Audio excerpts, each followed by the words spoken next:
Vaya conmigo, por favor, al libro de Lucas, ahí en su Biblia, en el capítulo 23.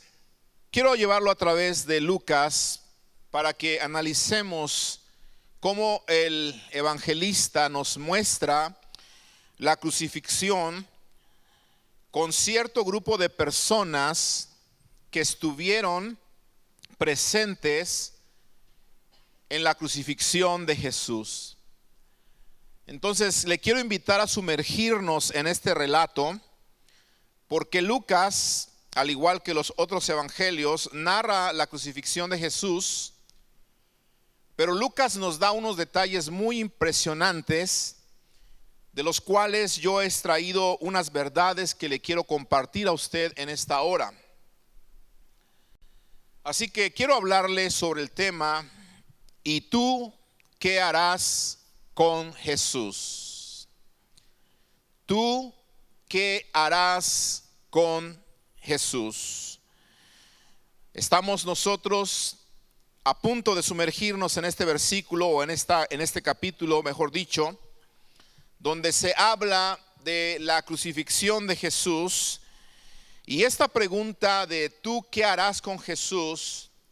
La vamos a ir respondiendo poco a poco conforme vamos a ir leyendo, y nos vamos a dar cuenta lo que otros hicieron con Jesús cuando estaban presenciando su crucifixión.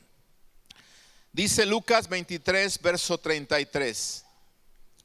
Y cuando llegaron al lugar llamado de la Calavera, oiga esto, le crucificaron allí, y a los malhechores, uno a la derecha y otro a la izquierda. Obviamente esto hace referencia a la crucifixión. Y cuando vemos en la historia, los estudiosos están de acuerdo en que uno de los métodos más crueles, por favor escuche esto, uno de los métodos más crueles, más sangrientos, más tristes y dolorosos para castigar y hacer morir a una persona o a un criminal, porque normalmente esto se hacía con los criminales, era precisamente la crucifixión. O sea que el método que se utilizó para darle muerte a nuestro Señor Jesucristo, hermanos, ha sido uno de los métodos más crueles que ha existido para quitarle la vida a un ser humano.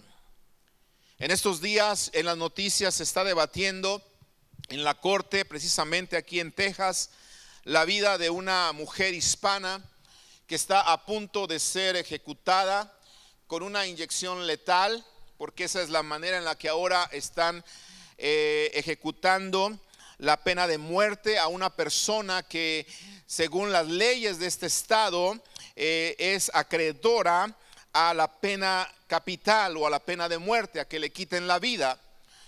Y bueno, se dice que aunque la víctima, cuando le inyectan o le ponen estas sustancias, realmente no sufre tanto, aún así no deja de ser algo penoso y algo vergonzoso.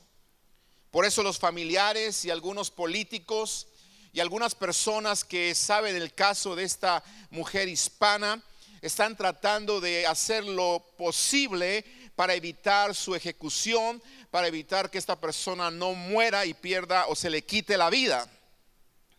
Pero bueno, sabemos por las leyes del estado de Texas que el único que puede concederle el indulto o el perdón a esta mujer es precisamente el gobernador de este estado.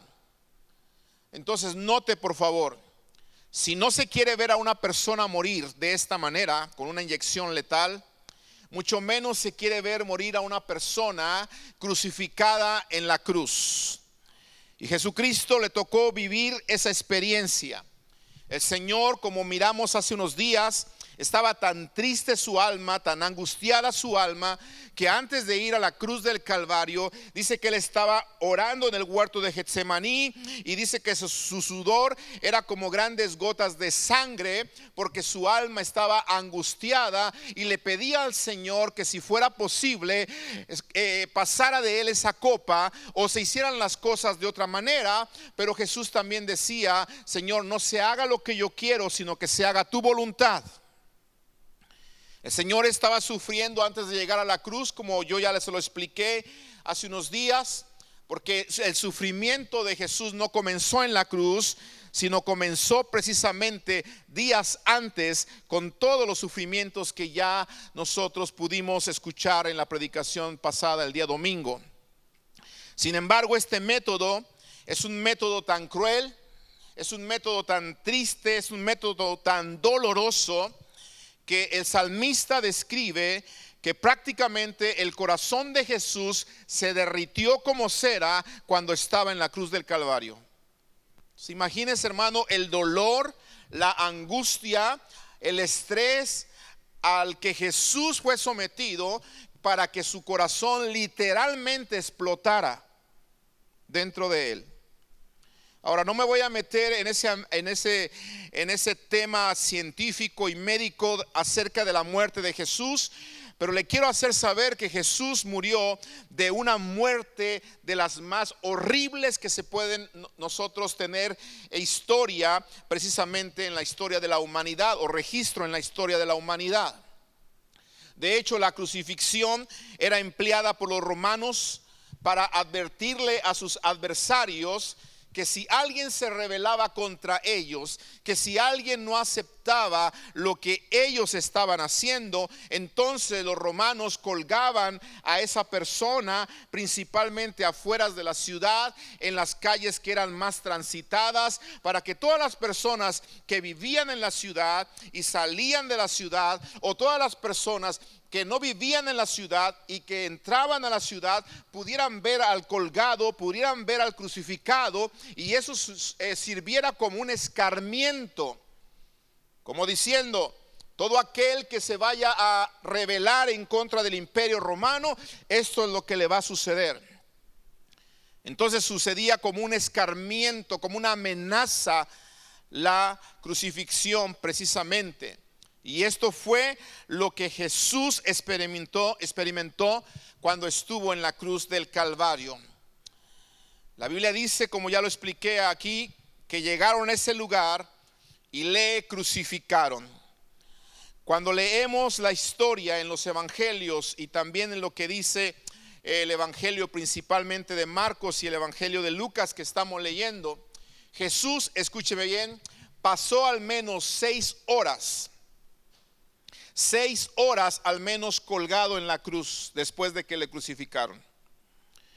Quiero que note por favor esto, porque ya lo habían golpeado, le habían dado de puñetazos, ya le habían abierto la espalda, de tanto latigazo que le habían dado, ya lo habían desfigurado de tanto golpe que le habían dado. Entonces Jesús ya había perdido muchísima sangre, si me permite la expresión, estaba muy débil. Sin embargo, aparentemente pasó 6 horas todavía colgado en la cruz, después de que le pusieron los clavos en sus manos, después de que le pusieron los clavos en sus pies, y después de que le pusieron esa corona de espinas que algunos estudiosos dicen que al momento de presionarla sobre su cabeza estaba precisamente dañando nervios principales que hay en nuestra cabeza, que vinieron a hacer que aquel dolor que había en Jesús fuera todavía más agudo. 6 horas colgado en esa cruz, 6 horas ahí sufriendo precisamente por el amor a cada uno de nosotros. Recuerde que no solamente lo golpearon, no solamente le desfiguraron el rostro, no solamente le abrieron la espalda a latigazos, sino que después de esto lo obligaron a cargar su cruz. ¿Se acuerda de eso? Entonces imagínense, hermano, estaban realmente abusando de nuestro Señor, lo estaban tratando de lo peor, lo estaban exhibiendo por las calles. ¿Por qué? Porque esto es lo que precisamente tenía que cumplir la crucifixión: dar un ejemplo a los enemigos de Roma, darles un escarmiento a los que se levantaban en contra de Roma, para que nadie se levantara en contra de ellos. Le crucificaron, dice la escritura. Y Lucas sigue hablando en el versículo 34, después de decir que le crucificaron. Y mire por favor las palabras que Jesús menciona estando en la cruz. Me gozo al escuchar esto. Me gozo que a pesar de que el maestro está sumamente cansado, sumamente debilitado, me gozo que el maestro puede decir esto. Y Jesús decía: Padre, perdónalos, porque no saben lo que hacen. Si Jesús está diciendo estas palabras, es porque realmente aquellas personas no se estaban dando cuenta de lo que estaban haciendo. Porque si se hubieran dado cuenta a quién estaban crucificando, entonces nunca hubiesen crucificado al que era el Redentor de Israel. Nunca hubiesen crucificado al que es y era el dador de la vida, nuestro Señor Jesucristo. Pero Jesús está diciendo que ellos no sabían lo que hacían. Sus ojos estaban velados, estaban cegados por la religión, estaban cegados por el enemigo, y ellos no sabían a quién estaban maltratando. Ellos no sabían a quién estaban crucificando. Ellos no sabían de quién se estaban burlando. Y Jesús por eso dice: Padre, perdónalos. No saben lo que hacen.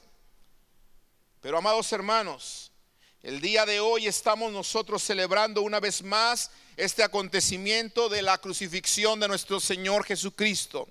Y si algo tiene que venir a nuestra mente en estos días llamados de Semana Santa, es precisamente a Jesús en el Calvario, sufriendo por nosotros, en la cruz del Calvario, dándonos vida, crucificado por nosotros, derramando su sangre para perdonar nuestros pecados y dejar que su cuerpo sea herido para darnos a nosotros salvación. Aleluya. Tenemos que recordar eso y mirar ese cuadro que le crucificaron a Jesús. Pero escúcheme bien. Ahora la pregunta es: nosotros que podemos ver ese cuadro, nosotros que podemos recordar ese momento de la crucifixión de Jesús, ¿sabremos nosotros hoy en día lo que estamos haciendo cuando reconocemos o recordamos la crucifixión de Jesús? ¿Sabe usted lo que estamos haciendo? ¿Sabe usted lo que hizo Jesús en la cruz del Calvario cuando fue a la cruz? ¿Sabe usted? Porque aquellos no sabían lo que estaban haciendo. Pero nosotros que recordamos el sacrificio de Jesús, ¿sabemos lo que hacemos? ¿Sí sabemos lo que estamos haciendo hoy? ¿Sabe lo que significa el sacrificio de Jesús?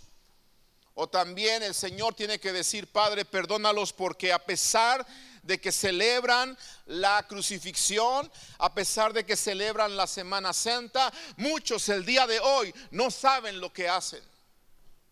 Mire, con dolor le digo que hay muchas personas en el mundo que por tradición, que por religión, celebran Semana Santa, celebran la crucifixión, celebran la pasión de Jesús, pero en realidad no saben lo que están haciendo, no saben lo que significa todo esto. Hay algunos que hacen hasta procesiones y tratan de hacer dramas de la pasión y muerte de nuestro Señor Jesucristo, pero muchos de esas personas realmente no saben lo que están haciendo. Y parece ser que Dios, o mejor dicho Jesucristo, tiene que lanzar este clamor una vez más a su Padre y decirle: Padre, perdónalos, porque aún no saben lo que están haciendo.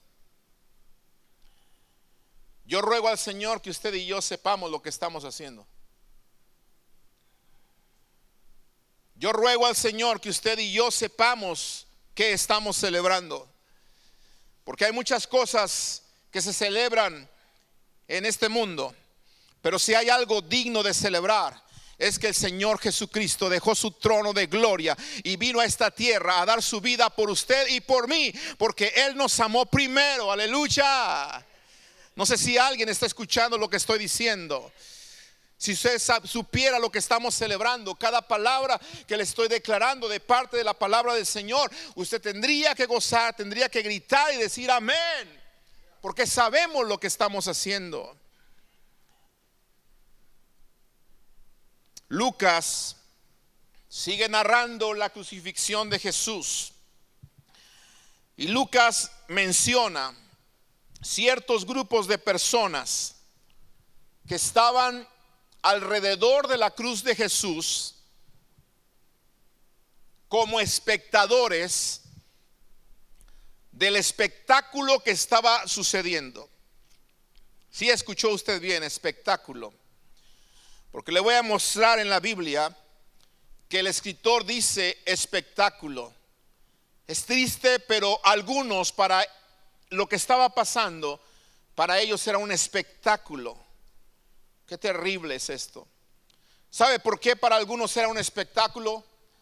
Porque había gente que odiaba a Jesús. Había gente que estaba contenta, gritando, pero de gozo, de júbilo, de alegría, de que Jesús estaba muriendo en la cruz del Calvario. Se estaban deshaciendo de su enemigo, se estaban deshaciendo de alguien que amenazaba sus intereses, se estaban deshaciendo de alguien que venía a romper los moldes de religión, y los religiosos y los gobernantes y la gente de aquel entonces que no le convenía lo que Jesús enseñaba, estaban precisamente contentos mirando ese espectáculo, porque para ellos era un espectáculo. Por eso el primer grupo, escúcheme bien, que Lucas narra en la crucifixión de Jesús, es precisamente el grupo de los que odian a Jesús. Y en el versículo 35 dice: y el pueblo estaba mirando, y aún los gobernantes se burlaban de él, diciendo: a otro salvó, sálvese a sí mismo, si este es el Cristo, el escogido de Dios.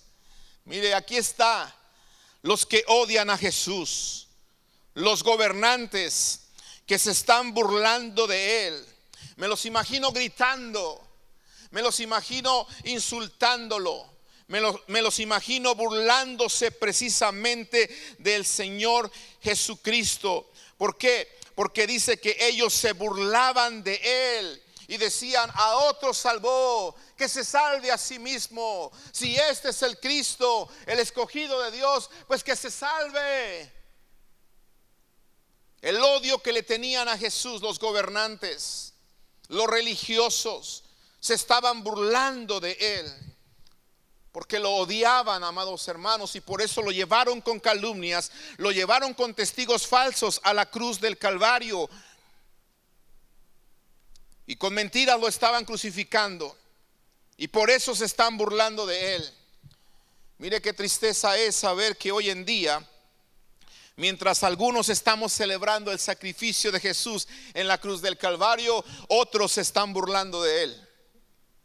Qué triste decirle esto, porque hay gente que se sigue burlando del cristianismo. Hay gente que se sigue burlando de Cristo. Hay gente que se sigue burlando no solamente de Cristo, sino de aquellos que hemos creído en Cristo Jesús, y tienen a los cristianos como los más tontos, perdóneme la palabra, como los más idiotas, como la gente más ignorante. ¿Por qué? Porque para ellos Cristo no es nada, y para ellos simplemente Cristo es una burla, y por eso se burlan de todo lo que tiene que ver con Cristo y de todo lo que tiene que ver con su iglesia. Ese es el grupo de personas que está a un lado de la cruz de Jesús. La gente que le odia, la gente que no está contenta porque Jesús haya ido a la cruz del Calvario. Y yo quiero decirle que este grupo de personas son personas que son inspiradas precisamente por el pecado, personas que son inspiradas por el maligno. Porque si alguien estaba contento de que Jesús estaba muriendo en la cruz del Calvario, precisamente era el maligno, y él en su odio pensaba que estaba ganando la batalla en la cruz del Calvario. Por eso para estas personas la crucifixión era un espectáculo y ellos se estaban burlando de él. Lucas sigue hablando de otro grupo de personas. Y en el versículo 36 me da el segundo grupo y me dice que el segundo grupo era los que vigilaban a Jesús. Los que estaban vigilando al maestro. Lucas 23, verso 36. Los soldados también le escarnecían. Y aquí está el grupo de la gente que le vigilaba. Los soldados que también le estaban escarneciendo, dice la escritura. La palabra escarnecer tiene que ver con burlarse. La palabra escarnecer tiene que ver con denigrar. Tiene que ver con humillar, con hacer a una persona que no vale nada, que es lo peor. Y eso es lo que están haciendo los soldados. Los soldados no solamente lo estaban vigilando, sino precisamente están denigrando al Señor Jesús, porque dice que lo están precisamente escarneciendo. Y parte de esa humillación dice que acercándose y presentándole vinagre, cuando él tenía sed, acuérdese que él tenía sed y pedía de beber, ellos se acercaron y le presentaron vinagre, diciendo: si tú eres el rey de los judíos, sálvate a ti mismo. La gente que está vigilando a Jesús. Hoy en día hay gente también que está mirando a Jesús, pero no con ojos de aprender algo del maestro, que está vigilando a la iglesia, que está vigilando a los seguidores de Cristo, pero no con ojos de decir: voy a aprender algo de lo que Jesús tiene para mí, sino que están vigilando a Jesús también para escarnecerle, y para ver si hay algún error en él, para ver si hay algún error en la palabra que él nos ha dado, para ver si la Biblia es verdad o no es verdad, para ver si la Biblia se contradice o no se contradice. Y hay gente que está vigilando a Jesús, está atento de lo que predican los predicadores, de lo que predicamos los pastores, pero no porque quieran ellos aprender, sino porque ellos quieren buscar algo para poder refutar nuestra fe, para poder refutar nuestra creencia y lo que nosotros estamos predicando. Este grupo de personas hoy en día también existe. ¿Qué estaban haciendo con Jesús? Lo estaban vigilando y se estaban escarneciendo, lo estaban escarneciendo. ¿Qué estaban haciendo el otro grupo? Lo estaban odiando y se estaban burlando de él en aquel espectáculo que ellos estaban viendo. Lucas sigue hablando. Lucas sigue narrando la crucifixión de Jesús.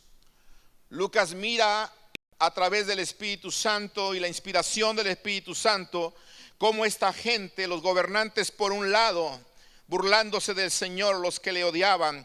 Por el otro lado, los soldados también, inclusive jugándose las ropas del Señor, jugándose las ropas del Maestro, como lo dice otro de los evangelios. Pero también hay un tercer grupo que narra Lucas, en el versículo que sigue, en el versículo 39. Y note por favor este grupo que narra Lucas. Y me habla de los que mueren junto a Jesús.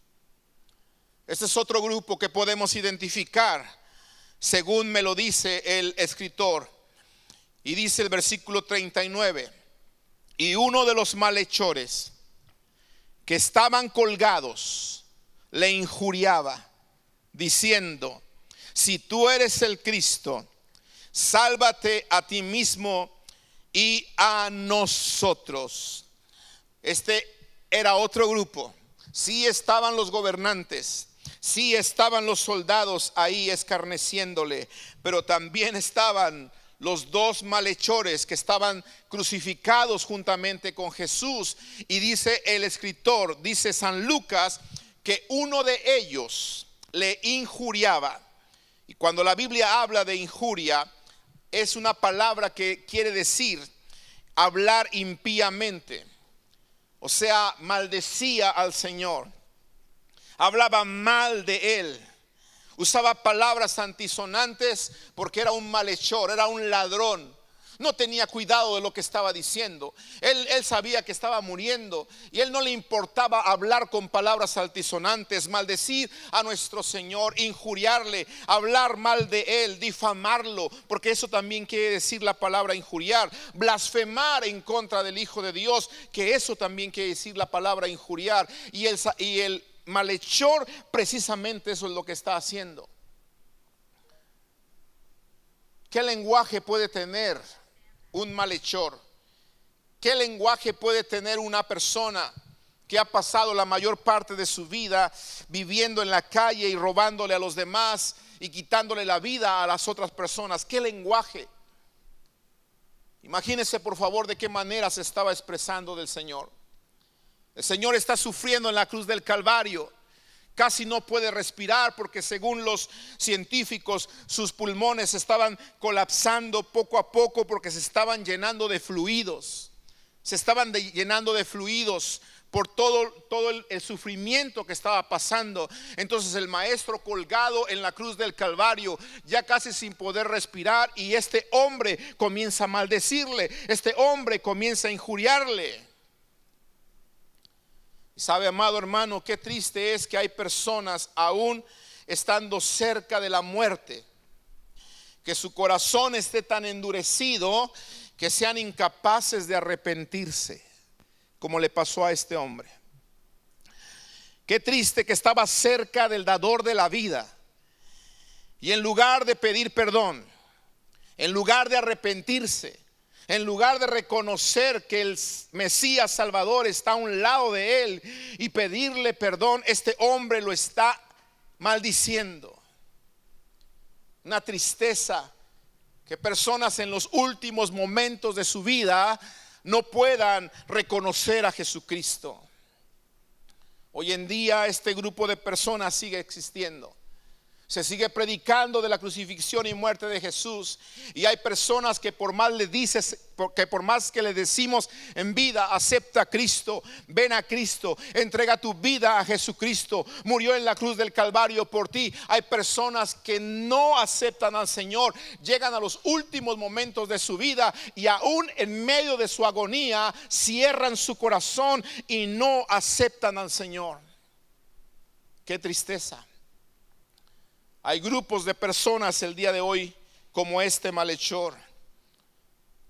Pero Lucas está diciendo que no solamente había un malhechor. Lucas dice que había dos. Por eso me gusta cómo Lucas narra la crucifixión, porque me da muchos detalles donde yo puedo sacar una inspiración para enseñarle a usted lo que Dios quiere hablarnos en esta tarde. Para que nos preguntemos una vez más, ¿qué voy a hacer con Jesús el día de hoy? Yo estoy contemplándolo en la cruz del Calvario el día de hoy, porque hoy estamos reconociendo y celebrando ese sacrificio en la cruz del Calvario. Pero más que celebrar, ¿qué voy a hacer yo con ese sacrificio? Estoy viendo lo que otros estaban haciendo, pero la responsabilidad es mía el día de hoy. ¿Qué voy a hacer yo?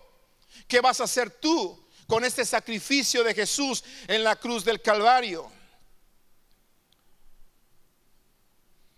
Lucas narra lo que dijo el otro malhechor. Y dice el versículo 40, el versículo que sigue, Lucas 23, verso 40.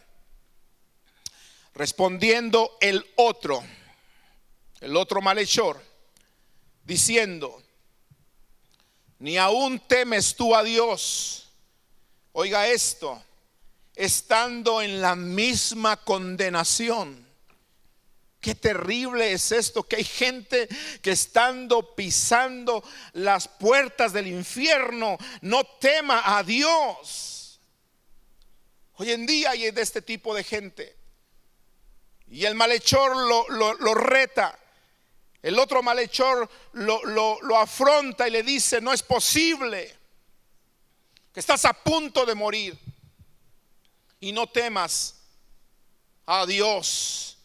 Y mire, me encanta lo que dice: nosotros a la verdad justamente padecemos, porque recibimos lo que merecieron nuestros hechos. Aleluya. Mas y me lo imagino volteando al Señor, mas ningún mal hizo. Aleluya. Y yo creo que usted y yo estamos de acuerdo con las palabras de este malhechor, porque mientras otros se burlaban de él, mientras otros lo estaban calumniando, mientras otros le injuriaban, mientras otros le maldecían, el malhechor está diciendo: este hombre es inocente, este hombre es justo, este hombre ningún mal ha hecho. Aleluya. Por eso dice la Biblia que el justo por los injustos. Grande es el Señor.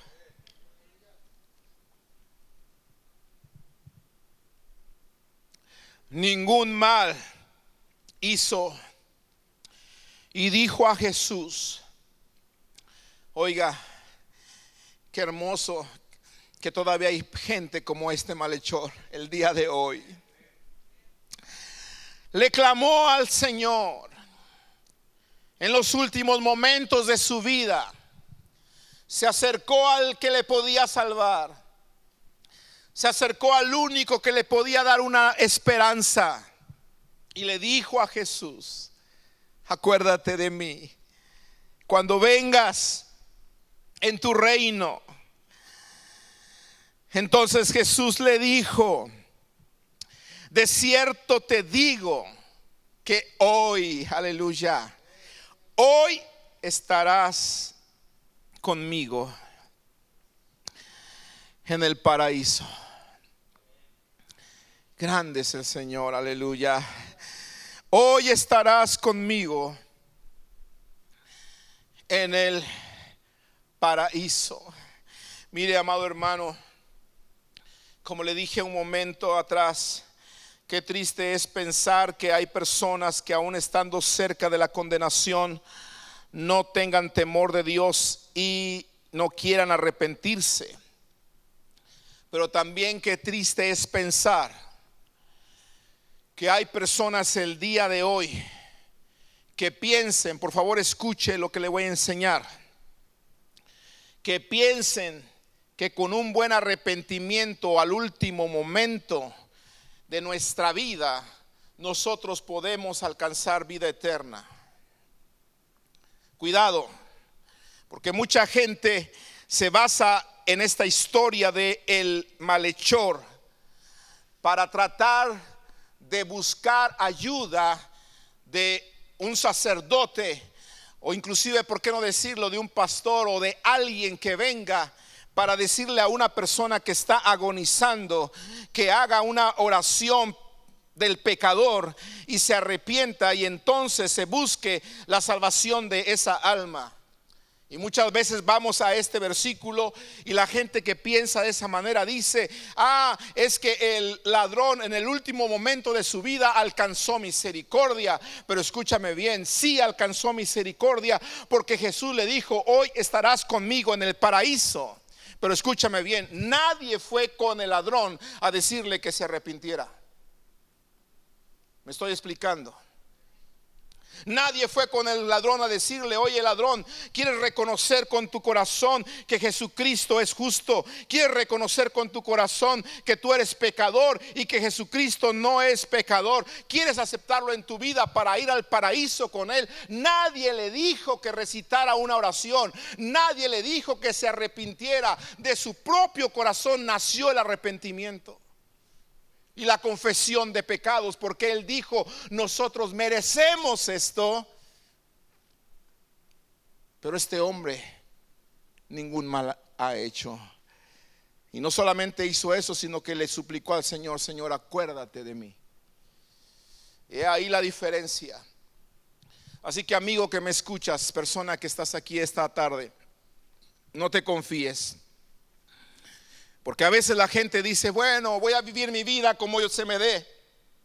Voy a hacer caso omiso de la iglesia, voy a hacer caso omiso del cristianismo, al fin que cuando me esté muriendo yo puedo arrepentirme y decirle al Señor: perdóname, y entonces voy a ser salvo. No te confíes, Porque la Biblia está diciendo bien claro en Hebreos 4 versículo 7 que el día de salvación es hoy.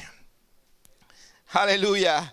Que si oyes hoy su voz, no endurezcas tu corazón, porque el día de hoy es la salvación para tu vida. El día de mañana no lo tienes tú asegurado. Muchas personas que pensaron vivir años, que pensaron vivir meses, que pensaron vivir larga vida, el día de hoy no están. ¿Y sabes por qué? Porque la muerte nos puede sorprender en cualquier momento. Por eso debes estar preparado para el encuentro con tu Dios. Por eso te digo que hoy es el día de salvación. No esperes hasta el último momento en la cama de un hospital para decirle que venga un pastor que ore por mí, quiero entregar mi vida a Cristo, cuando toda la vida te estuvieron rogando, te estuvieron diciendo que aceptaras a Jesucristo y tú lo rechazaste una y otra y otra y otra vez. No te confíes que en el último momento el Señor te va a regalar su misericordia cuando toda tu vida quisiste ignorarlo y quisiste rechazarlo. Su amor es precioso. Su misericordia es hermosa. Te la quiere regalar hoy. Acepta a Cristo hoy. Aleluya. Porque solamente Cristo sabe si un arrepentimiento en el último momento realmente es genuino. La gente se arrepiente porque ya ve la muerte cerca. Y por temor a la muerte, no porque quiera realmente reconocer que Jesucristo es el Señor, no, porque siente la muerte cerca, se arrepiente. Pero Romanos capítulo 10 dice que si confesamos con nuestra boca que Jesucristo es el Señor y que Dios le levantó de los muertos, entonces seremos salvos. Pero no por temor a que me estoy muriendo. Así que esta confesión es muy distinta a lo que muchos están esperando hacer el día de estar cerca de la muerte. Estos son los grupos que está hablando Lucas. Y sabe qué, amado hermano, son grupos que nos muestran que el día de hoy estos grupos siguen existiendo también. Hay un cuarto grupo que Lucas me muestra. Hay un cuarto grupo que el escritor, a través del Espíritu Santo, nos muestra. Y este es un grupo aún más pequeño. Y me lo narra Juan capítulo 19 versículo 25. Quiero irme a Juan, por favor, vaya conmigo a Juan. Ahorita voy a regresar a Lucas donde nos quedamos. Porque es el evangelio de Juan el que me permite identificar este grupo, que también lo identifica Lucas, pero me gusta la manera en la que Juan lo identifica. Y el cuarto grupo que el Espíritu Santo identifica, que está rodeando la cruz de Jesús en el momento de su crucifixión, es precisamente el pequeño grupo donde se encuentra la madre que llora a Jesús. El grupo donde se encuentra María, la madre de Jesús. Juan capítulo 19, versículo 25. Estaban junto a la cruz de Jesús su madre y la hermana de su madre, María, mujer de Cleofas, y María Magdalena. En otras palabras, estaban tres mujeres de nombre María junto a la cruz de Jesús. Entonces vaya por favor haciendo en su imaginación una escena de los grupos de personas que están rodeando la cruz de Jesús en el momento de su muerte. Dijimos que estaban los gobernantes que le odiaban. Dijimos que estaban los soldados que le vigilaban. Y dijimos que estaban los malhechores muriendo juntamente con él.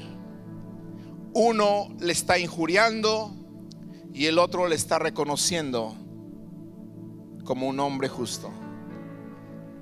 Pero ahora Juan me dice que entra un cuarto grupo de personas que está cerca de la cruz, y es precisamente el grupo de estas tres mujeres. Y me llama la atención, amado hermano, que el escritor no dice que estas mujeres estuvieran gritando. El escritor no dice absolutamente nada, solamente las identifica, pero no me dice cómo estaban ellas reaccionando ante la muerte de Jesús en la cruz del Calvario. Entonces ellas no están gritando, María no se está burlando, tampoco las otras Marías están maldiciendo. No podemos imaginar en ningún momento que ellas estuvieran maldiciendo. Simplemente nos damos cuenta que el escritor no dice absolutamente nada de ellas. Pero escúcheme bien, yo me atrevo a pensar, y creo que no es un atrevimiento que sea incorrecto, me atrevo a pensar que aunque no estaba gritando María, que aunque no estaba burlándose, aunque no estaba maldiciendo, ni mucho menos estaba blasfemando en contra de Jesús como lo estaban haciendo los otros, pienso que María sí estaba llorando. Porque qué mujer o qué madre no lloraría al ver a su hijo sufrir. Tendría que tener un corazón de piedra una mujer o una madre para no llorar cuando ve a su hijo en los últimos momentos de su vida. Tendría que tener un corazón insensible, ser una mujer insensible para no derramar lágrimas y tener su corazón despedazado. Por eso me atrevo a decir que María estaba llorando. ¿Por qué? Porque estaba sufriendo. Está viendo a su hijo sufrir. Está viendo a su hijo agonizar. Está viendo a su hijo desfigurado en la cruz del Calvario. Está viendo a su hijo bañado en sangre, porque esa corona que le insertaron en la cabeza está haciendo que todo su rostro se manche de sangre. Está viendo que su hijo ya casi no puede respirar y que está completamente débil, agonizando, y por eso ella está llorando. Y escúcheme bien, por favor, el atrevimiento que me estoy haciendo en esta noche, en esta hora. Para mí que ella está llorando por la impotencia que ella tiene al ver que su hijo está sufriendo y ella como madre, escuche bien, no pueda hacer nada. Porque se llora de impotencia. ¿Cierto o no? A lo mejor algunos de los que estamos aquí en algún momento hemos llorado de impotencia.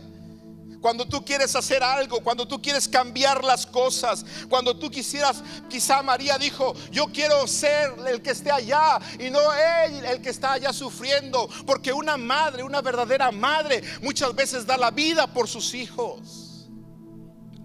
Y yo he escuchado muchas veces a una madre decir: mejor me hubiera ido yo.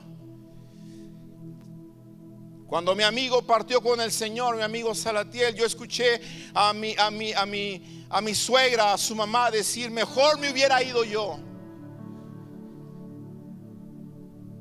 Con lágrimas en sus ojos, llorando. ¿Llorando de qué? De impotencia, de no poder cambiar la historia, de no poder cambiar ese suceso. El que está sufriendo es mi hijo, y por eso María está junto a la cruz del Calvario, y para mí ella está llorando.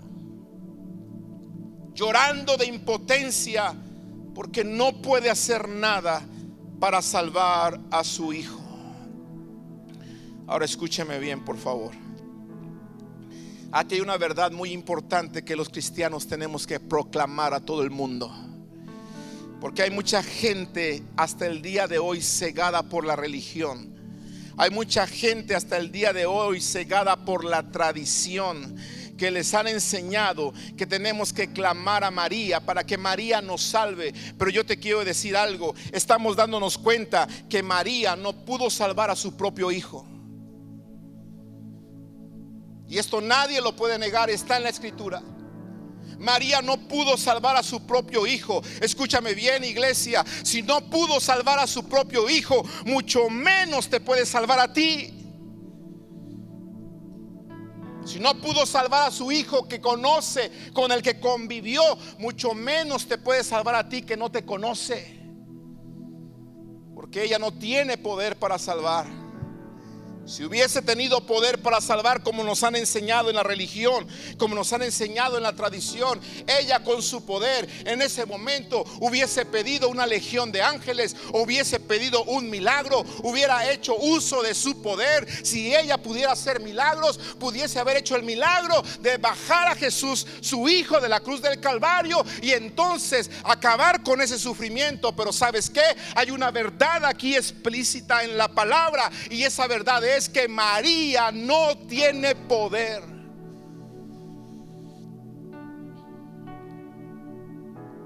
Y el mundo lo necesita saber. Por eso la Biblia dice que en ningún otro hay salvación. Aleluya. Hechos capítulo 4 versículo 12 dice que en ningún otro hay salvación, porque no hay otro nombre debajo del cielo dado a los hombres en quien podamos ser salvos, solamente el nombre precioso de nuestro Señor y Salvador Jesucristo. Primera de Timoteo capítulo 2 versículo 5 dice: porque hay un solo Dios. Escúchalo, iglesia, gente que me escucha, persona que te han enseñado que debes de clamar a María, que debes de clamar a los santos. La Biblia dice: porque hay un solo Dios y un solo mediador entre Dios y los hombres, y se llama Jesús. Aplaude al Señor, aplaude a ese mediador. Aleluya. Amén. María no tuvo el poder de salvar a su hijo que conocía, mucho menos a ti que no te conoce. Pero te tengo buenas noticias, aleluya. Te tengo buenas noticias. Hay alguien que te conoce, hay alguien que sabe de ti, hay alguien que formó tu embrión, hay alguien que te conoce desde el vientre de tu madre, y ese alguien te puede salvar.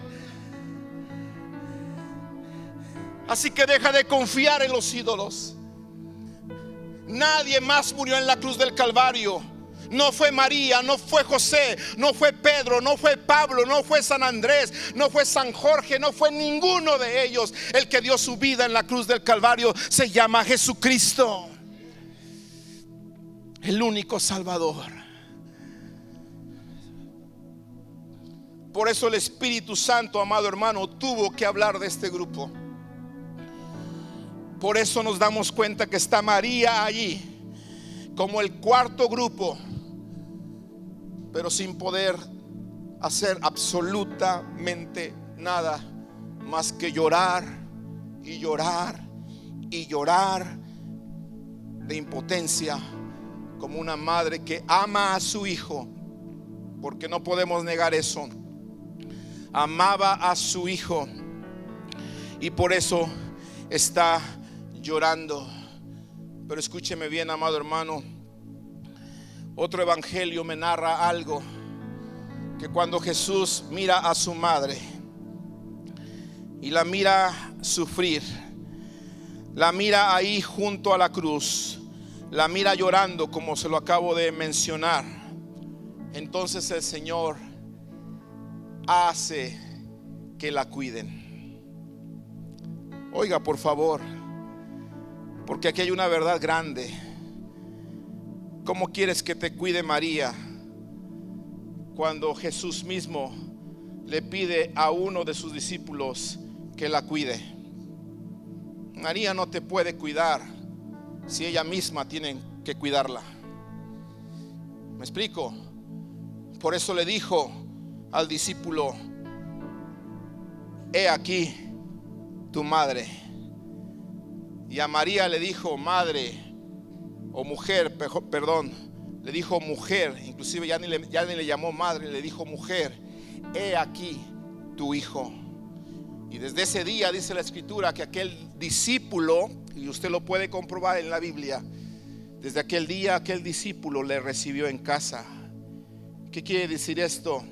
Jesús no la dejó desamparada como buen hijo, pero la dejó al cuidado del discípulo que él amaba. Entonces, por favor, escucha. No puedes confiar que te cuide alguien quien la necesitan cuidar también, pero sí puedes confiar en aquel que dijo que no se dormirá el que te guarda. Aleluya. No se dormirá el que guarda a Israel, porque si alguien sabe cuidarnos es el Señor. Y este grupo, amados hermanos, es el grupo que menciona Juan.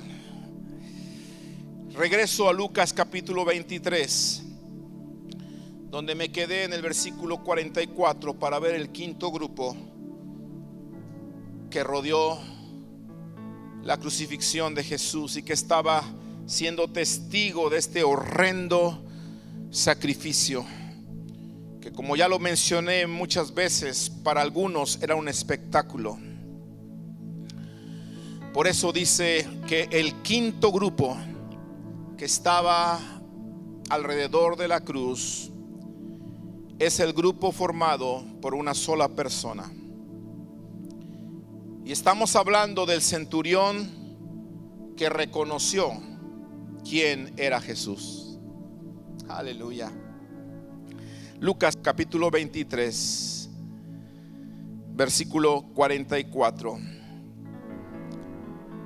Cuando era como la hora sexta, y de aquí es cuando le dije que Jesús tenía como 6 horas, o pasó 6 horas aproximadamente en la cruz, porque cuando lo crucificaron precisamente era la hora tercera, es decir, como las 9 de la mañana. Pero ahora dice que es la hora sexta, o sea, como las 12 del mediodía. Dice que hubo tinieblas sobre toda la tierra hasta la hora novena. Y ahora hablamos de la hora 3 de la tarde de nuestro horario actual. Entonces, de las 9 de la mañana aproximadamente que Jesús fue crucificado, a las 3 de la tarde, que es la hora novena, pasaron 6 horas aproximadamente Jesús en la cruz del Calvario. Y dice que el sol se oscureció, el velo del templo se rasgó por la mitad. Entonces Jesús, versículo 46, Lucas 23, 46. Entonces Jesús, clamando a gran voz, dijo: Padre, en tus manos encomiendo mi espíritu. Y habiendo dicho esto, expiró, o sea, murió. Y oiga, aquí está el quinto grupo. Cuando el centurión vio lo que había acontecido, ¿qué hizo este hombre? Aleluya. ¿Qué hizo este hombre? Cuando el centurión vio lo que había acontecido, dice que le dio gloria a Dios. Le dio gloria a Dios diciendo: verdaderamente este hombre era justo. Pero también el libro de Marcos me dice que él dijo: verdaderamente este hombre era hijo de Dios. Aleluya.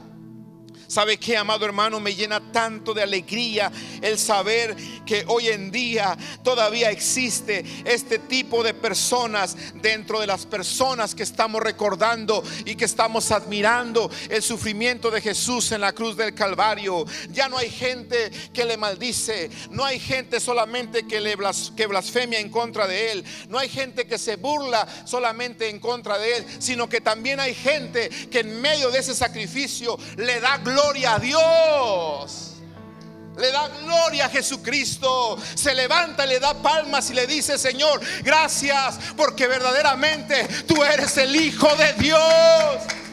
Aleluya. Él es el Hijo de Dios, amado hermano.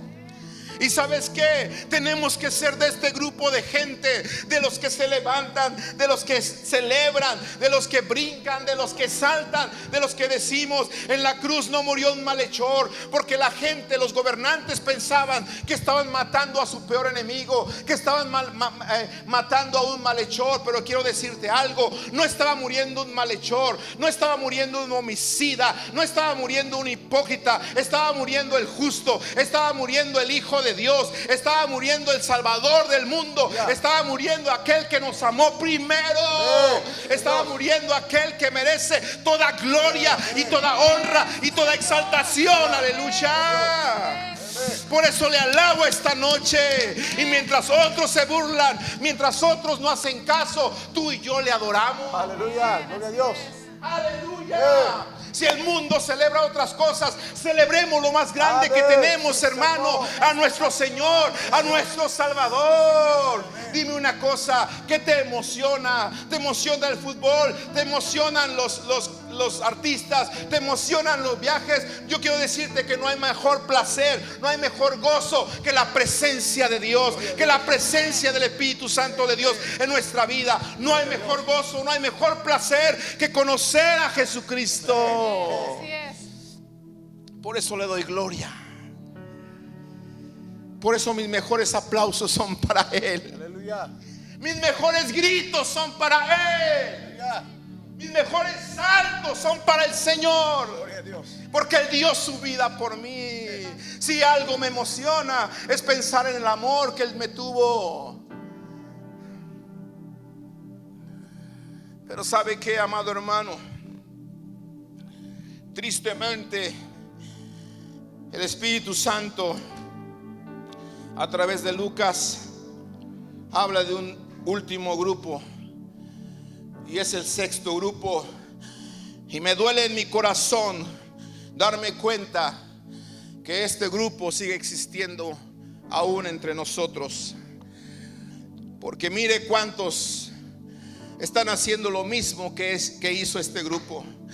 Cuántos pastores nos acabamos la garganta, tratamos de estudiar, celebramos y hacemos tantas cosas para que usted pueda celebrar juntamente con nosotros la victoria de Cristo Jesús en la cruz del Calvario. Y sabe que hay mucha gente mirando de lejos, hay mucha gente indiferente, hay mucha gente insensible a este sacrificio. Hay mucha gente que no puede celebrar de la misma manera. Y sabe que me cuesta reconocer que el sexto grupo que narra la escritura son los que miran de lejos a Jesús. Y Lucas capítulo 23 versículo 48 identifica claramente quiénes son los que estaban de lejos mirando al Señor. ¿Quiénes son los que estaban indiferentes allá lejos mirando lo que estaba pasando? ¿Quiénes son los que ni maldecían, ni blasfemaban, ni lloraban, ni se alegraban, ni nada? Solamente están como algunos de los que están aquí mirando. ¿Qué harás tú con Jesús? ¿Te vas a quedar mirando solamente? Si su sacrificio en la cruz del Calvario no te mueve, yo no sé qué te va a mover. Si su sacrificio en la cruz del Calvario no saca de tu garganta un aleluya, yo no sé qué lo va a sacar. Iglesia, la iglesia de hoy en día está tan acostumbrada a lo superficial. Necesitan luces, necesitan los mejores instrumentos, necesitan las mejores pantallas LED, necesitan los mejores sonidos, necesitan tantas cosas para que la gente se le pueda arrancar un gloria a Dios, se le pueda arrancar un aleluya. Y muchos de nuestros grupos de alabanza tienen que estar diciendo: alaben al Señor, levanten su mano, griten, salten. Es día de celebrar. Y sabe que la gente como si estuviera pegada allí en sus bancas, indiferente. Y mire lo que dice aquí la escritura, por favor. Toda la multitud de los que estaban presentes, mire cómo lo narra. Por eso le dije que para muchos era un espectáculo, y parece ser que esto se está volviendo el día de hoy, la iglesia, un espectáculo.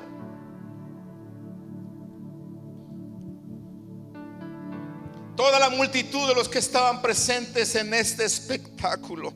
Oh Señor, yo no quería leer esta palabra, espectáculo. Ay, ay, ay. Y es que en un espectáculo queremos ver luces, queremos ver todo lo que te acabo de decir. Viendo lo que había acontecido, se volvían golpeándose el pecho como simples religiosos. Los religiosos que solamente se golpean el pecho, tratando de alguna manera de decir, bueno, pues sí, me duele, me compadezco. Pero mire, dice el versículo 49, pero todos sus conocidos. Cuando yo leí esto, ¿quiénes eran los que formaban este último grupo? ¿Y quiénes eran los que estaban mirando de lejos, indiferentes? Me dolió tanto en el alma saber que los que estaban indiferentes eran todos sus conocidos.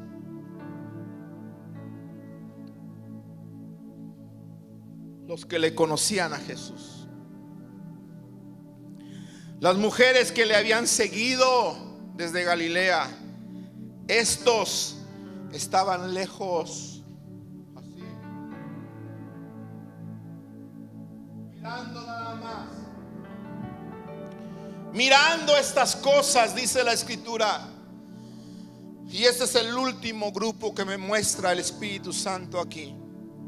¿Cómo es posible que sus conocidos, no gritan? Está bien, no se burlan porque ya le conocen. Sería una tristeza que se burlaran del sacrificio de Jesús.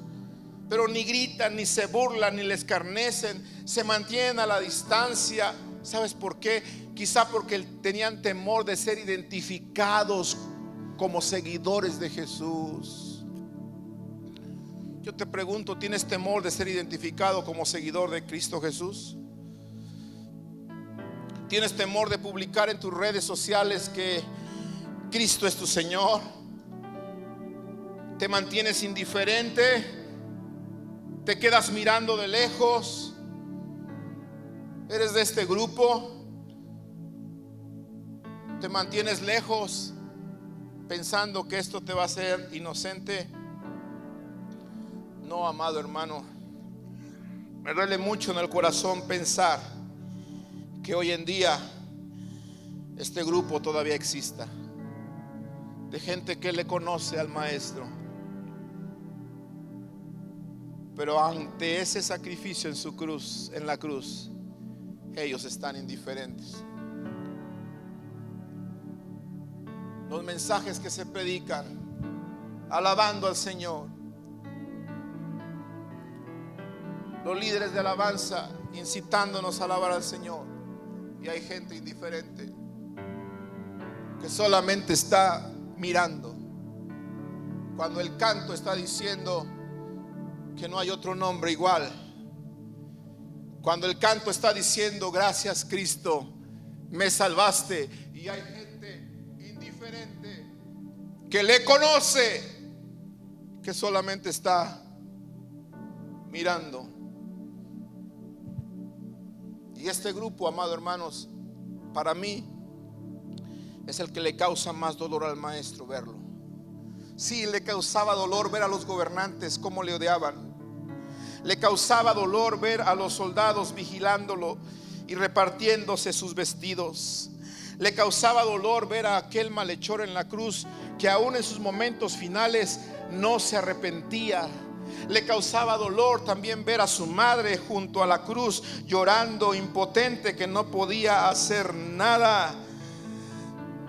Yo quiero decirte que le causaba más dolor ver a la gente que le había seguido, a la gente que le había conocido, quedarse a lo lejos y solamente estar mirando y ser indiferente. Iglesia, no podemos mantenernos lejos a la distancia. Cuando vemos tanto amor, tú no te puedes quedar callado. Por eso me gusta ese versículo o ese canto que dice que no puede estar triste un corazón que tiene a Cristo. Si tú le conoces, no puedes estar callado. Si hay gratitud en tu corazón, no puedes estar indiferente.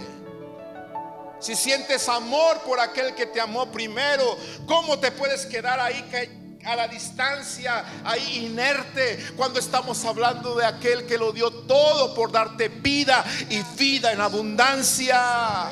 No, iglesia, no podemos mantenernos lejos a la distancia, solamente mirando. Escúchame bien, es tiempo de levantar nuestra voz y de gritar. Es tiempo de pararnos y no de burlarnos como lo hace la otra gente. Es tiempo de levantarnos y no para humillarlo, sino para exaltarlo en el nombre precioso de Jesús. Por lo tanto, levantemos la voz, iglesia. Es tiempo de declarar, como dijo el centurión, Jesucristo verdaderamente es el Hijo de Dios. Aleluya.